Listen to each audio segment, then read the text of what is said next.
Now, I forget the date, but the last Sunday in February, we had our circle. And we're going to review some of that information that this particular soul shared with us. Now, I noticed one thing as I was looking over this. I noticed that this particular soul stayed on topic. Wow! He stayed on topic, and he provided 5 pages worth of information for us. So, well, thank you for joining us, Jerry.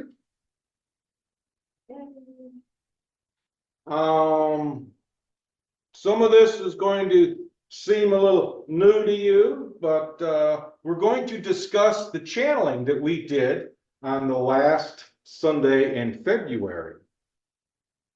And it seems that the topic that this soul was discussing was about your passage, is how he put it, what life is like in the soul realm immediately following your transition. And remember, I want to bring something to your attention, that the way Andrew Jackson Davis described it was booking passage, making your transition from this realm to the soul realm was no different than booking passage on a ship, leaving England and disembarking in the United States. The only thing that's changed was your location. Of course, in this instance here, I forget where it is, but anyway, the only thing that's different is that the infirmities of the body are gone. So let me see here. Where's a good place to start here? Well, he begins with, he wants to share with us what happens when you make your transition. And the thing to keep in mind is the mind creates everything. So, okay. I should have marked this.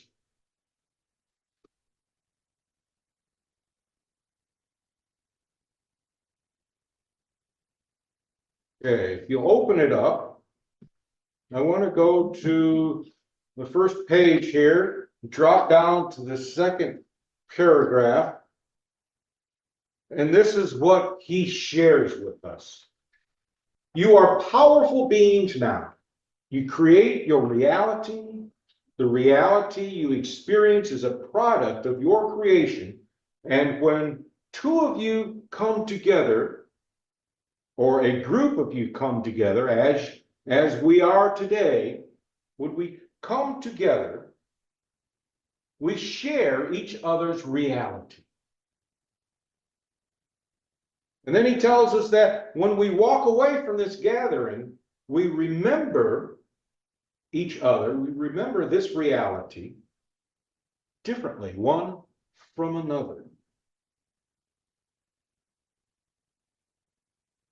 And he tells us that when we walk away, okay, you will remember them differently, how they remember them from how they remember themselves, meaning that I will remember this particular conversation differently than each of you will. And each of you will remember it differently from myself.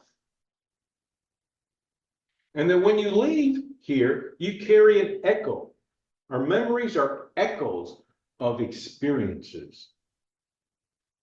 And he tells us that when we remember this, it is our visualization that creates all of this and allows us to participate again. What are your thoughts with that? Does that make sense there? Did I get too much in there?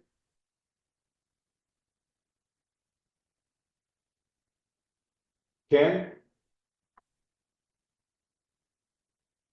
Run it by me again, please. That's why I picked on you. I was having big thoughts. Okay. You always stimulate me and then I go off on another path and I miss what you just said. Sorry, that's the way it is. That's The world of ADD. Hey, that's fantastic. If I trigger something and you go off on another path, Well, I that's think- fine. You're very stimulating. That's fine. It means I'm doing my This job. whole circle, we're in a circle, you know. Just walk in the room with people, you're in a circle. Yeah. Whether you call it that or not. Exactly. I like that. I like that. Okay, he tells us that you create your reality. The reality you experience is a product of your creation. Does that make sense with us, everybody? You create your circumstances. Where you are at in your life is what you have created for yourself. Does that make sense? Yeah, it's pretty powerful. When you really realize it. I've been pretty stagnant for almost 30 years. I've been wondering why I'm not getting any progress, but it seems like it's all coming at once now. I'm moving. That's what your message showed too, that I was giving you. It's all starting to come together. So what he also tells us is that when we come together, we're sharing each other's reality.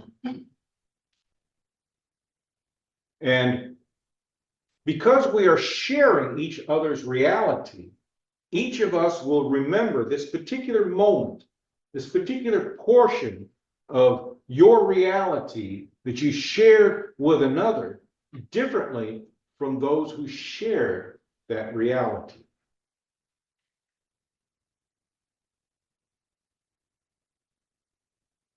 Does that make sense? Perspective, yes, it does. Good, good. So explain it to me.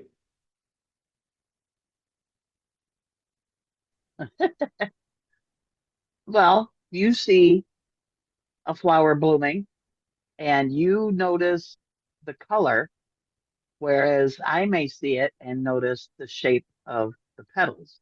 We both see the same thing, but we see it differently in our mind, heart, soul, whatever. Good, good analogy. So we carry these echoes, and I know he uses that term in here somewhere. We carry these echoes, and that's what our memories are. Our memories are echoes of the reality that we created. Does that make sense? Do you understand what I'm saying?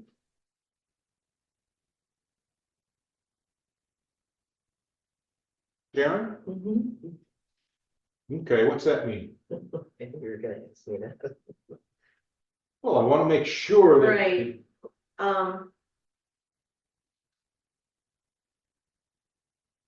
kind of lost my train of thought. Well, I guess I can't explain that. I definitely liked Connie's analogy. I mean, I thought to myself, yeah, I can read a sentence and I'm gonna go to one, I'm gonna interpret it a certain way in my mind, and he's gonna interpret it another way, and we're both right. So that's kind of what if that's an echo, then that's what I mean, but Okay, that's what we mean by echo. I mean, the reverberation, I guess, is what yeah, there you go. okay, There you go. Yeah, you got it. all right. You got it. Because one of the things that he's bringing to mind to us is that we can go back. We can go back to that channeling session. Those of you who attended, you can go back to that in your mind because the echo of it is there. Its vibration is there. And that's what, as you were saying here, with the reverberation, that's what the vibration is it moves in waves, echoes in a manner of speaking, and your particular vibration, just think of it as a string, and you can go anywhere on that string, anywhere on your string, and you can pop into that particular memory through visualization, through imagination. And he touches on this someplace too. So that's what he's telling us. And this is going to be very important when we book our passage. I like the way he puts that. Passage. Would you say the echoes are important when we book our passage? Some people say. Yes. By echoes, it is, your experiences. What you experience creates vibrations. It's like an echo. Because when we remember something, we're recalling an echo. Kind of makes sense. Try and think how else we can put that. It could say it's like rewinding a videotape or something of that nature, but that's not quite it. But we take all of this stuff in, and it stays with us. And the reason why it stays with us is because we've charged it with emotion. When we charge a memory with emotion, we've essentially dropped a buoy marker. And that buoy marker tells us where in our series of vibrations that we have that are echoing throughout the fabric of reality, the one. Now I'm getting too deep, so I'll stay out of that. And I'll try not to get it mucked up. But we've dropped these buoy markers, these emotional buoy markers, and they allow us to go back to a particular memory. It's like when we do our baggage cleaning, and I ask you to focus on a painful memory because it's charged with pain.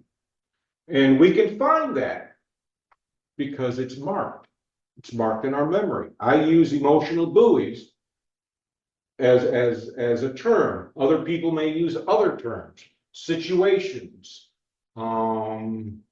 page. They're all just terms to get you back to a certain point. But you can't really go back to that point. But you can step into its echo. It's like being there and not being there at the same time. Does that make sense for you? And that's what he's talking about. We take all these echoes with us when we book passage, when we make our transition into the other side. So we take all of that stuff with us.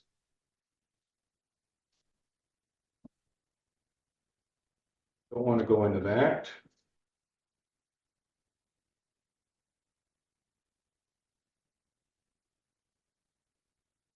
Let's pick something a little different here.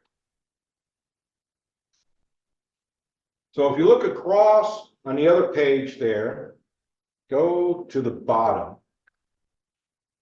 I think here, let me look at this. Yes. Okay, look at the bottom. It reads that, so do you understand that kindness will elevate you?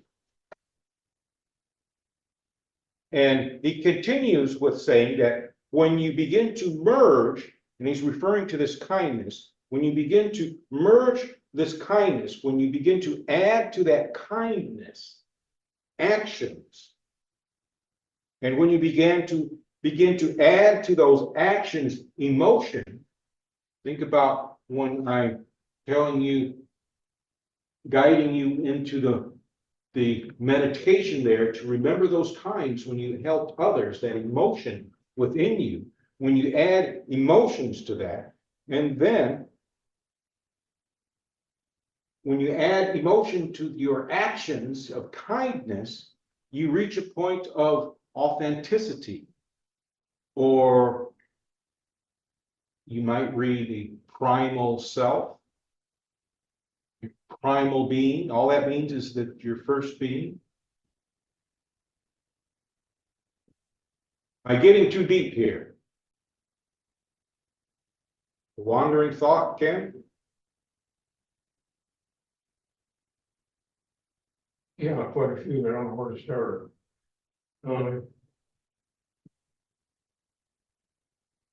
Something about charging yourself, you know, there's something happens when you take your hands and hold somebody else's head in your hands. There's a transference there. Yes. Reverend Thomas, you know, gave me a healing when I was sitting in a chair one time. And, I could feel power. And the light started to turn on. I'd like to say it was a golden yellow light, but it wasn't red, it was more of a brownish light, you know, it had some problem with it, but it was powerful. And kind of the other thing I think about is that I know we were created in perfection and wrong, and then something happened. And we got derailed, and here we are, but we're all in the process of going back home. It's being demonstrated to me. There's a oneness going on here. It's difficult to put into words. It might be a little bit awkward, you know. I was exposed to this crystal. I'm not a crystal person, and I don't know a lot about it. But I went to this gem shop and they had Max the crystal skull there. It took appointments where you can spend a half hour with Max. I did that twice. Actually, I think I could do it 3 times. So, you know, you get to sit in this room with Max the crystal skull. And I asked the lady, what's her name? I can't remember her name. But anyhow, who runs the place. Well, what do people do when you go in a room and you book Max for half an hour? So people do different things. You can just sit there with him. You can bring your own crystal in and put it in close proximity to that one, so it'll soak up that energy and you can take it home with you. You can hold it on your head and you're over your third eye. You can do whatever you think you need to do. So I tried a few different things and I've always sort of wondered if, you know, crystals are supposed to be powerful. Everything is supposed to be there. Computers run on crystals, memories there. And I've always sort of wondered if I got more out of that than what I thought I did. I don't, that's just a thought. But you know, there's something going on with that oneness time. And I've met some people recently that are really stimulating me. I mean, really makes me wonder. We all are now because the gender thing is getting more and more brought to light, whether you like it or not. But I'll go ahead and say it. When you're created, you have no gender. And when you go back home, you have no gender. And that's where we're all in process. You know, at 3 o'clock in the morning, I wrote that out. I sent it to this lady. She's stimulating me.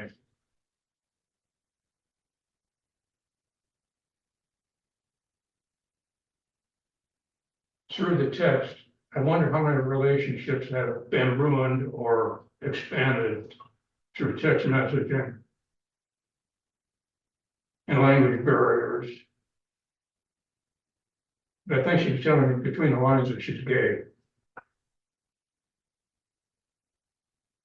And it explains some things. This girl is absolutely the most beautiful person I've ever seen. I mean, she looks like Elizabeth Taylor looked like a dog. I should show you pictures, it's stunning. So I'm not sure what that means, but anyhow. I've had things like this happen more often recently and it's propelling me. The oneness thing. But I can feel Yeah. That's what's happening. Just using the gender. There's a whole issue that's formed over gender. And we have to go through this to make an important discovery, which is exactly what you said. There is no gender. Well, I keep coming back to what the ancient one said when he was supposedly speaking to me, and he said something like, you teach, you teach, and you walk away from it. You do not take responsibility for the result. Exactly, and you can't. But I've had some trouble with that, because what we say is powerful. Mhm. If you're speaking to a really large audience, you can't monitor the result of every person that you talk to. No, And I'm trying to do something with that. You teach and walk away from it. Do not take responsibility. Well, that's kind of not the way we're taught in this country. true. But if we go back to what we just talked about, memories being echoes. Okay. That's all, once you put it out there, once you do your teaching and everything else is an echo. In here, when I'm talking, my voice bounces off the piano, bounces off the walls, it's absorbed by the coats, it's absorbed by your skin, it bounces off the monitors. That's what happens to an echo. I'm starting to get on a roll here, but I'm saying things that I don't really want to, but you sort of influenced me when you said you gotta stretch. Mhm. And somebody said recently you're holding back too much because you're afraid of the result. So I don't say things. Go back to Genesis, first part of the Bible. I can't remember it. I can't remember anything. But the word was the word and God became the word. You know where I'm going. Mhm. There's your vibration and your echo. And I know when I've got really deep in meditation and crossed over into the absolute, I could still remember that echo, that pinwheel, that home sound taking me down. I've talked about this before. Other people have had this experience, but not a lot. There are not a whole lot of people walking the earth that have gone through this that I have. And I'll never forget what it was like when I came out of it. It's Even though I neat. don't live it, I don't look like I live it according to my gross carnal life. The remembrance of what it's like is still there. So I said a lot more than I wanted to, but you kind of pushed me into it. Yeah, I have that habit. But getting back to this, what he's saying is that a simple act of kindness is how it begins. A simple act of kindness. And we do simple acts of kindness all the time. But how much more powerful is that simple act of kindness when you put some thought into it? Or when you do it intentionally. When you do it intentionally, there's emotion that's put into it. And that's what he's telling us here. It begins simple, and then you add something more to it, and then you add something even more to it. And then you get to the point to where it's a part of you. You understand? Does that make sense to you ladies on online? Yep. How about you, Jerry? Yeah? Would you like to share some thoughts about it? You don't have to. No? Okay. But that's what he's telling us.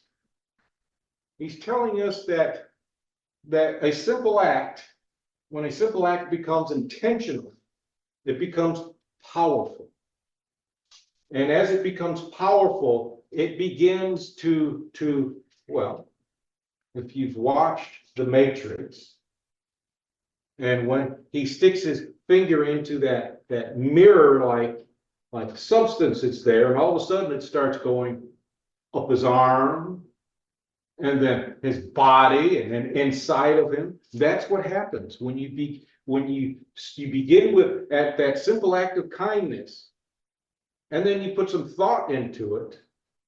And you go, okay, yeah, sure. And then it's what can I do to help? You've added that extra parts to it.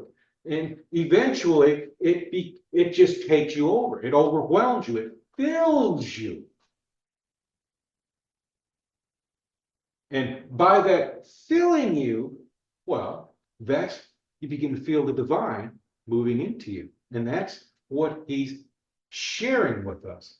Something very simple, if we coax it along, can become something even more, because he tells us here, your foundation is to be kind. So let's turn the page. You're in the middle of the booklet there, and he's continuing with the lesson, and he talks about the purpose of near-death experiences. Now, this is what really got my attention. And he tells us that the purpose of the near-death experiences that you read about is to assist you in acclimatizing from your passage. And he says, when you make your passage, things might seem strange, unusual, because you don't recognize the reality that you have created while in this particular realm, meaning here. We don't recognize the reality that we create here. Does anybody recognize their reality?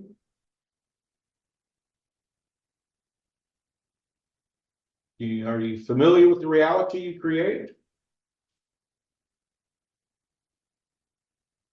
Right? I think so. I mean,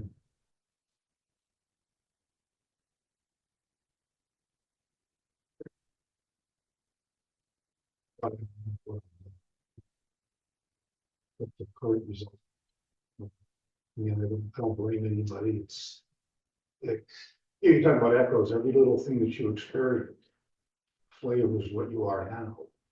And I am who I am today, and I'm exactly where I'm supposed to be because of what I have done to get to this point. So Exactly.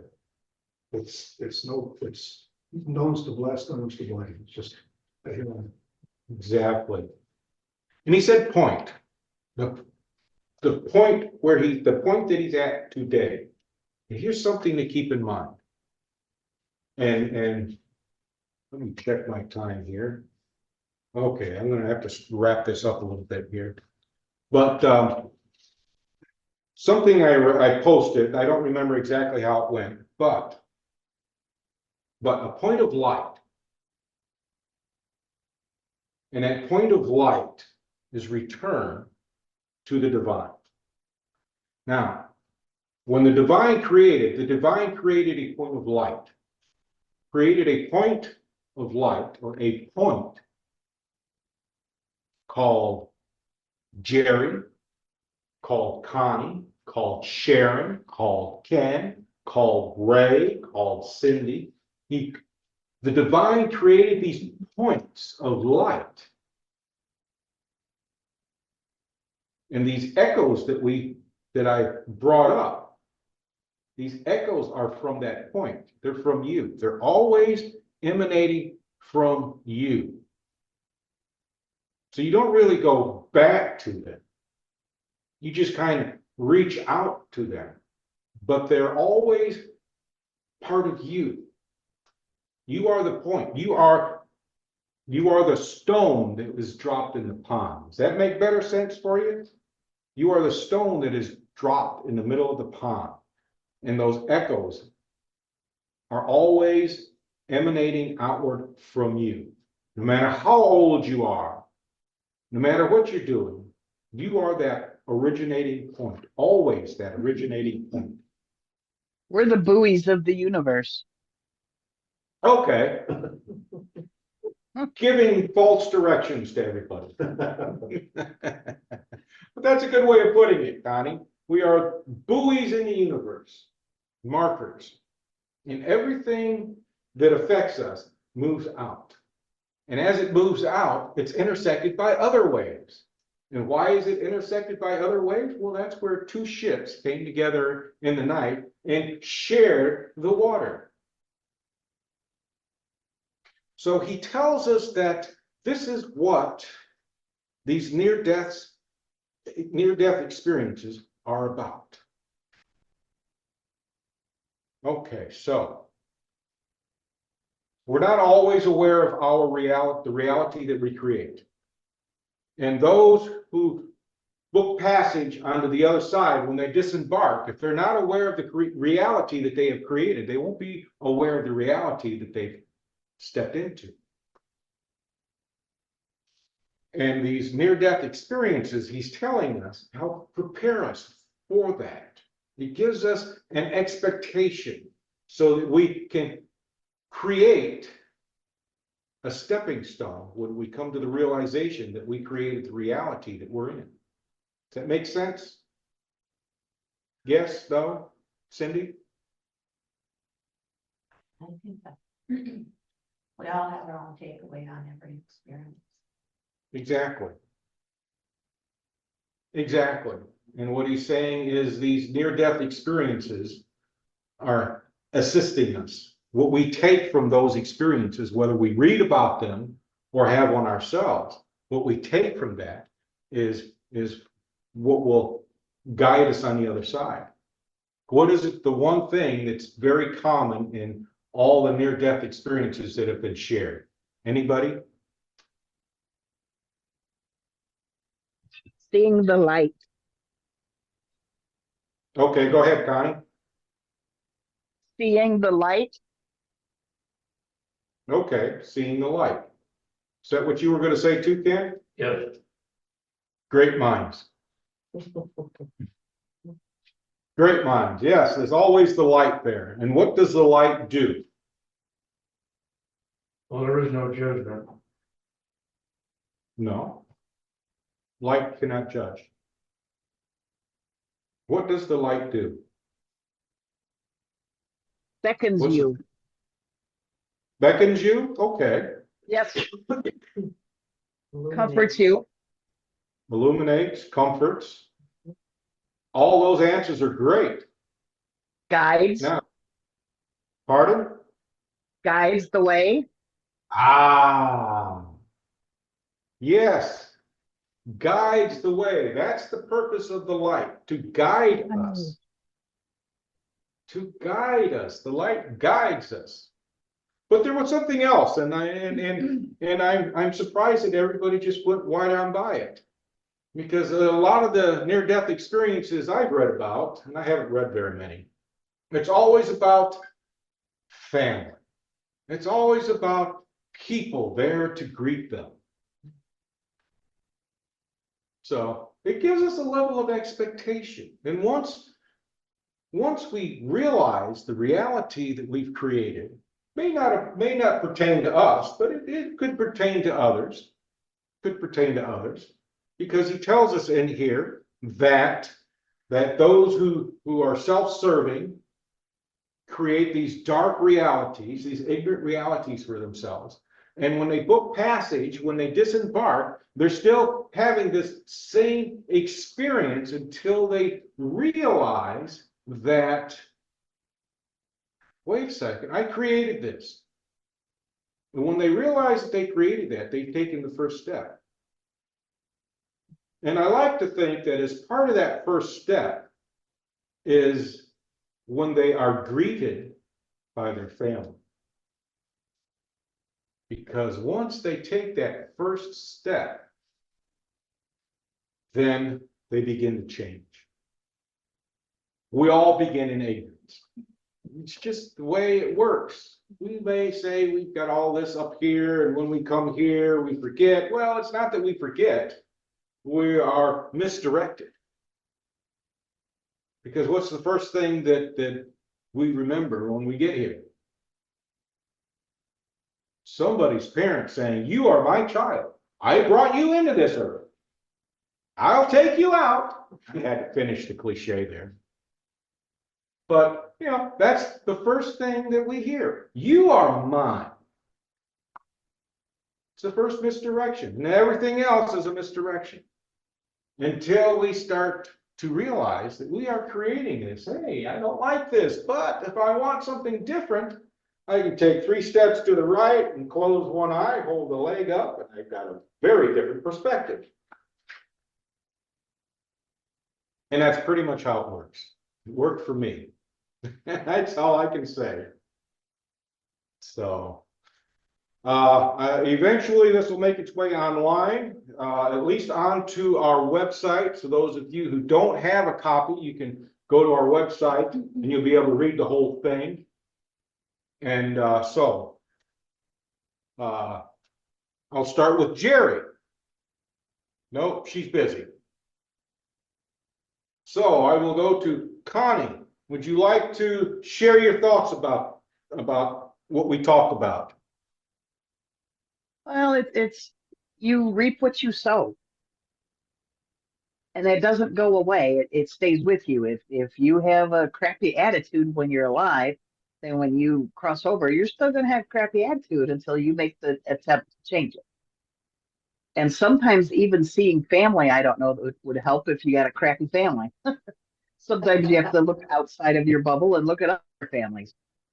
Mhm, Good point. mhm. Because I don't want to meet my family when I disembark. I want to meet Precisely. people I get along with.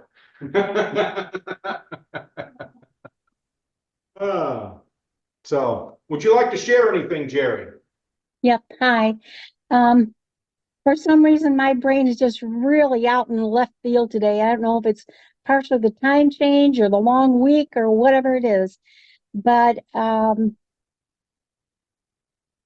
I just don't feel connected to the earth plane. When I think it was Connie was talking about change, a lot of people don't like change. You know, they don't want to have to do anything. But the problem is change is inevitable. So our evolution is inevitable, whether we like it or not.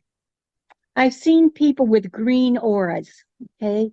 Green is like a pressure bubble that you would like to pop it with a pin and just hurry up and get through it. But it's green as a process. It's not immediate. And if it's kind of a unpleasant looking green, you'll go through the change kicking and screaming, whether you want to or not.